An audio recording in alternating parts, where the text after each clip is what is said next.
Buongiorno!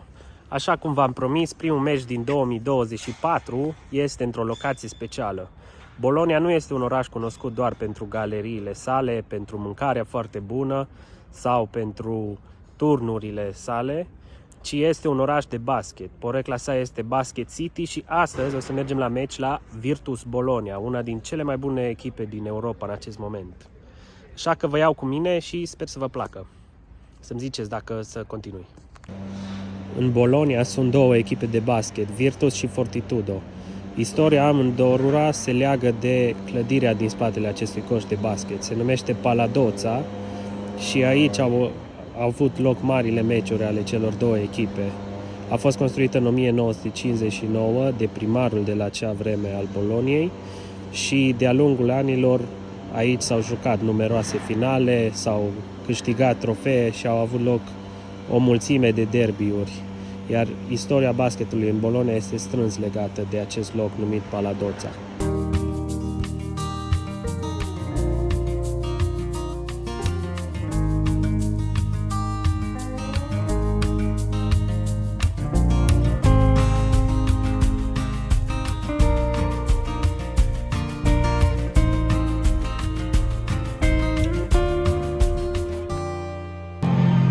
Bologna este un oraș cunoscut pentru bisericile sale, iar Virtus Bologna, una din cele două echipe din acest oraș, chiar și-a început activitatea într-o biserică pe la începutul anilor 1900.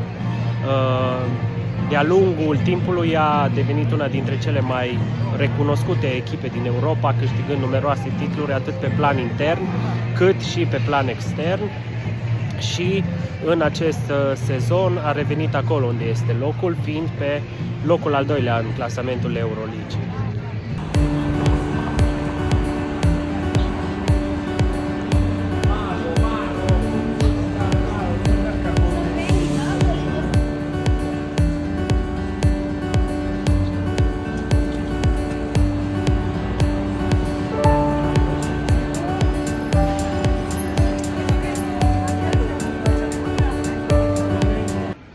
Venirea lui Luca Banchi pe banca tehnică a lui Virtus Bologna a fost de bun augur pentru bianconeri, pentru albi-negri.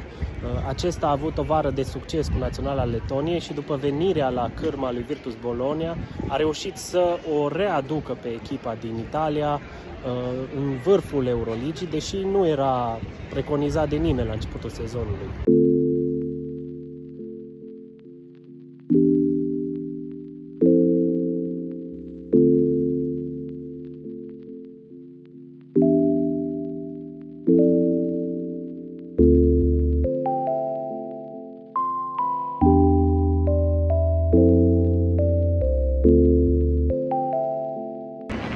Anul 2023 s-a încheiat perfect pentru Virtus Bologna, care a reușit să câștige într-o deplasare foarte grea la Belgrad și pe teren propriu cu Pesaro.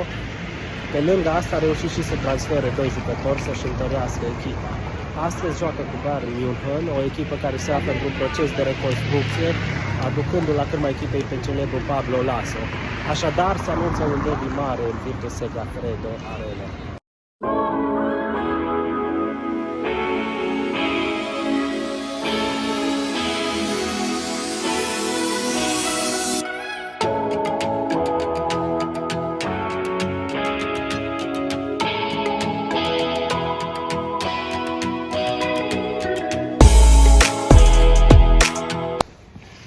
Salut din nou! Tocmai sunt pe drum spre meci. Meciul începe la 8:30 și acum îi 6:40, cam așa. Eu stau lângă Paladozza, fosta sală a lui Virtus și Fortitudo, și am de mers cam o oră pe jos până la noua sală. Pe aici nu am prea folosit transportul în comun și am mers mai mult pe jos, iar vremea e excelentă, așa că o să mă duc pe jos până la sală, ajung pe la 7:30, îmi iau acreditarea și apoi intrăm. Vă mai arăt mai încolo cum e pe la sală.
solid game on both ends.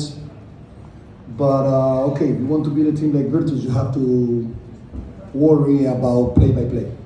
Si va a lavorare su piccoli dettagli e la differenza la fa un rimbalzo, un tiro sporcato, un anticipo e una ricezione estesa allontanando all'arco dei 3 punti, cioè qua si parla dell'eccellenza assoluta, si parla di giocatori, avete visto stasera, Edwards, Obst, campione del mondo, Ibaka.